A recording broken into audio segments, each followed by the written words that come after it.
But let's start with Dylan Cease. Dylan Cease is the newest member of the Toronto Blue Jays, and he signed for a lot of money, folks. 29 years old, going to be 30 years old on December 28th. So 30 for the entire year next year. But Dylan Cease just signed a 7-year, $210 million contract with the Toronto Blue Jays. We'll talk about what that means for the Blue Jays and what happens next for them, but I do want to start with Dylan Cease. Who is Toronto getting in Dylan Cease? Did this make a lot of sense? I guess knee-jerk reaction when this deal came across. Knee-jerk reaction was, I'm a big Dylan Cease fan, and I'm still surprised he signed for $210 million. But if you do look at the contract, there are deferrals, right? So the present day value is about $26 million per year, which is certainly still a healthy chunk of change for a guy coming off an ERA at a 4.55. But there are plenty of reasons to believe that that ERA will not continue in Toronto. But right now we're looking at about 7 years, $182 million. So no, the Dodgers are not the only team giving out deferrals to big-time free agents. So they also did this with Anthony Santander, right? You look at the total money that Santander got, and you say, wow, that's a lot of coin for a guy that had a really good year entering his free agent walk. But I mean, in real time and present value, it's not crazy because there are deferrals in that Santander deal. Even with the deferrals in this Dylan Cease deal, it can still feel a little crazy when you think about what this guy has done from an earned run perspective in his major league career. You feel like the $210 million pitcher, that was reserved for the top of the game, really, not just the top of the free agent market. And you can make the argument that Dylan Cease is the best pitcher available. I think a lot of people would. I feel like if you had to poll, the consensus would be that Dylan Cease is the number one pitcher that hit the open market this offseason. Some people could say Fromber. Some people could say maybe Ranger Suarez. People could say Tetsuya Imai. There are answers. Cease is probably the safest and best answer when his arsenal, when his body of work is not the safest and maybe not even the best. When you look at his ERA in his career, it's not as strong as a guy like Framber Valdez. When you look at the ebbs and flows of Dylan Cease, they're steeper than a Framber Valdez's. It feels volatile, but this is a $200 million pitcher. Did you think there was any world that Cease was getting $200 million? My contract prediction had him about 6-year deal at $27 million. So it would have just come right under the $200 million threshold. But I want to bring up another quote that Andrew Friedman, the GM of the Dodgers, said back in 2016. If you are logical about every free agent, you will finish third on every free agent. And the Blue Jays felt that Dylan Cease was the perfect free agent for them. And I couldn't agree more. Number one, you talk about volatile. He is, right, up and down. But at his peak, he's finished top 5 in Cy Young voting twice over the last 4 seasons. And while the profile is volatile, what isn't is his ability to stick on the mound. There is a reason that since 2021, Dylan Cease leads all of Major League Baseball in strikeouts. He's number 1 at the top of the list because year in and year out, he makes 32 or 33 starts every single season. He's done it over the last 5 seasons. And even in the shortened COVID year, he made all 12 of his starts. So what you know that you're bringing in is a guy that is as durable as any pitcher in Major League Baseball. The only pitcher you can compare him to when it comes to durability is Jose Barrios or Kevin Gausman. The Blue Jays have one of the most durable rotations in baseball. And when you look at Dylan Cease's profile with the San Diego Padres last year, and you see a 4.55 ERA, let me try to provide some context to that, because unfortunately, ERA does not capture everything that we look at when looking at a pitcher and projecting in long term. And I think we can start at defense. Among pitchers, Dylan Cease last year, the defenders behind him compiled -7 outs above average. You don't even have to know what outs above average is. It's a defensive stat, and being in the negative is clearly not good. He actually had some of the worst defense behind his specific starts. So if you're looking at the Padres defense as a whole and you're saying, well, they weren't that bad, it's not about that. It's behind him. Another pitcher, and Mike Petriello just tweeted this out, Kevin Gausman behind him last year, plus 14 outs above average. So what you're doing is bringing in a guy who's extremely durable, has extremely good stuff, and some of the ERAs of the past have been inflated by really bad defense behind him. Now you put him with the Blue Jays, with one of the best defensive teams in Major League Baseball. And he's one of the younger guys. And I know that you're not his biggest fan, but I don't think anything that you could debate is that he doesn't have the best stuff of all of these starters. So I think what the Blue Jays are bringing in is the best stuff, the most durable, and a clear bounce back lane with much better defense. I am a big fan of Dylan Cease. What I'm not a big fan of is the volatility and, how one year can look totally different than the other year and how one start can look totally different than the other start. And I love the guy. He's an eccentric mind. He wears 84 because there are 84 asanas in yoga, which is like the poses, the positions in yoga. He loves disc golf. Like there's so many quirks to Cease that I absolutely love, but I'm also risk averse. You are pro risk. You're all about it. You're a gambling man. I'm a gambler. Yeah, exactly. So like I understand why you would like Cease. And I love Cease when he's on. When he finished second in Cy Young voting, I loved watching Dylan Cease because this guy is unbeatable at points. He threw a freaking no-hitter in Washington a couple years ago as a San Diego Padre. So there's a lot to like with Dylan Cease. I think the premier thing that you should really like with Dylan Cease, to your point, is the durability. And I look at the guys that are non-durable or at least haven't proven durable yet in that Blue Jay rotation, and I love what they have there. Trey Savage is one of the brightest young pitchers in baseball. He proved that in October. He's one of the top pitching prospects in the game, according to our guy Aram Layton at justbaseball.com. Shane Bieber, coming off of Tommy John surgery, looked really good. Why can't he be better than the 3.57 ERA that he posted in his 7 starts with Toronto? There's so much to like with what Toronto has going. There are holes to plug, and we're going to talk about that in a moment. But I look at that starting rotation and I say, okay, there's no scheduled disadvantage. How often do we talk about that over the course of a baseball season? Is there a scheduled disadvantage where you're almost waving a white flag on a Tuesday because you're starting your 5, other team is starting their 1 or 2, all of a sudden, like, okay, yeah, we probably lose by 4 runs, but it's all right. Our starter gives up 5 runs in 5 innings. It's all right. That will not happen with the Toronto Blue Jays, and that is further bolstered by them adding Dylan Cease.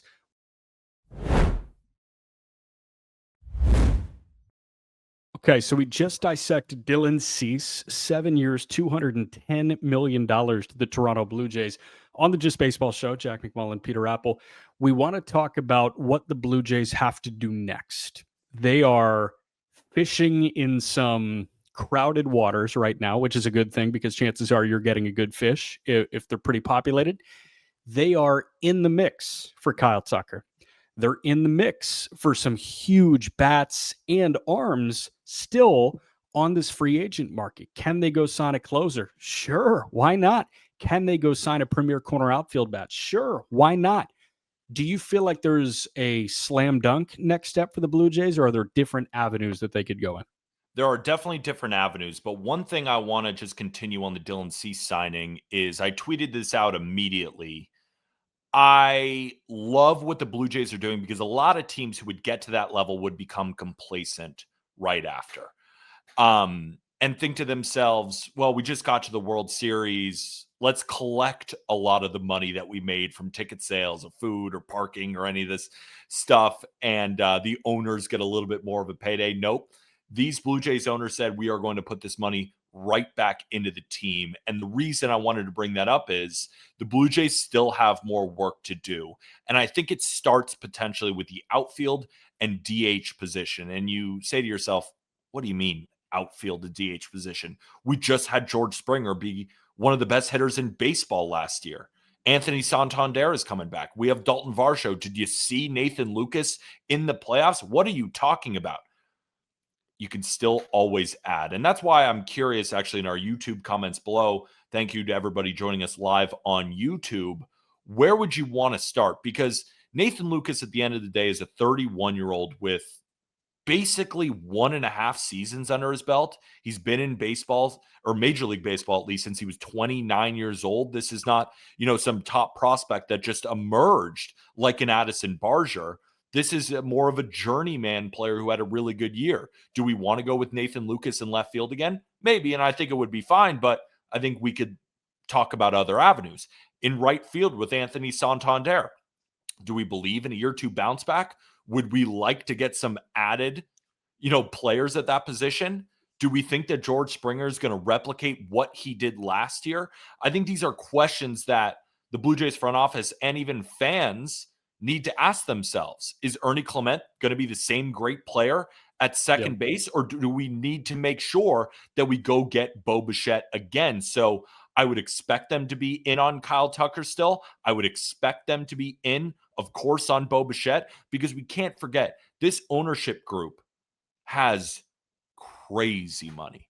Not Steve Cohen type money, but these are mega billionaires, some of the richest owners in sports.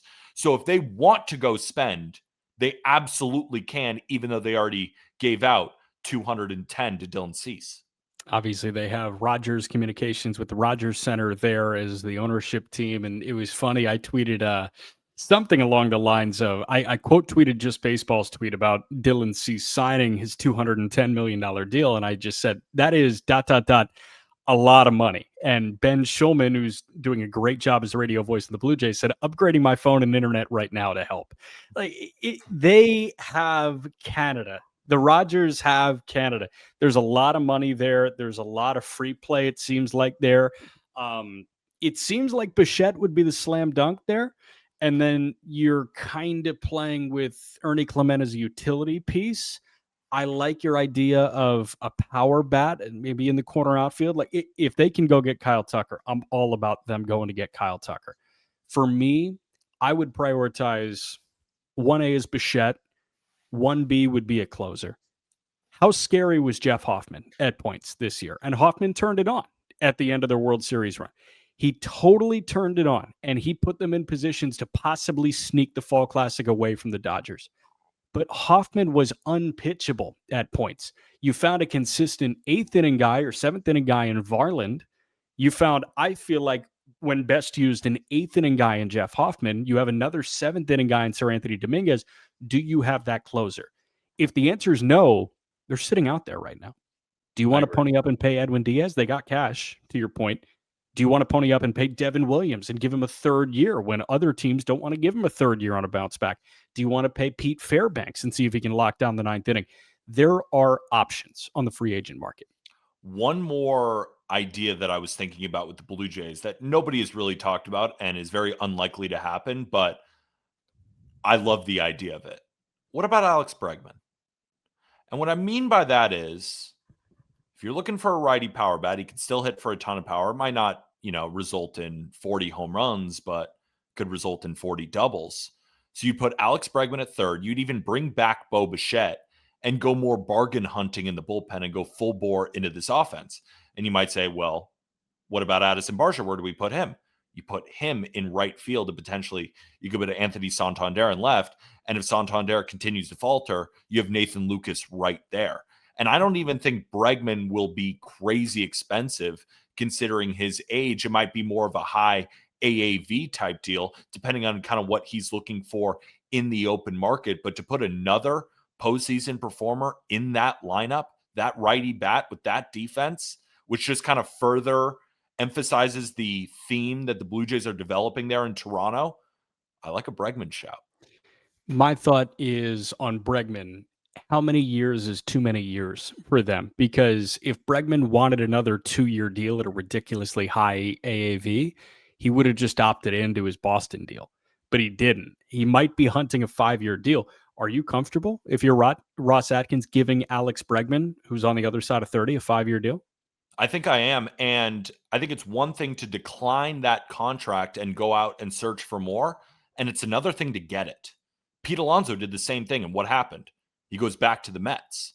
So maybe Bregman surveys the market and says, wow, there's not a ton for me. Why don't I just sign another 3-year, $40 million AAV type deal? Sure. And maybe I go to the rival because I don't like what the Red Sox were giving me. So I really like the fit for Bregman. I think bringing back Bichette should be priority number one. But if they Yep. want to go full board into this offense, and the reason I bring it up, they got the money to do it. It's just, how bad do you want it? I feel like my home run swing would probably be Tucker. And then I would pivot to Bichette, although I don't even want to call it a pivot. I feel like they have to choose. It's a Tucker or Bichette. It's not a Tucker and Bichette. I agree. If they do choose Bichette and want that reunion, I go Bichette and closer. If you go Tucker, I don't really care who's throwing the ninth inning because you're hoping you're up by 8 runs anyways. But I love the idea of retaining Bichette, bringing him back, the guy that grew up in your organization, and then going to a legit closing option. If they went Bichette and Edwin Diaz, I would be all over that Blue Jay offseason. It would be fantastic.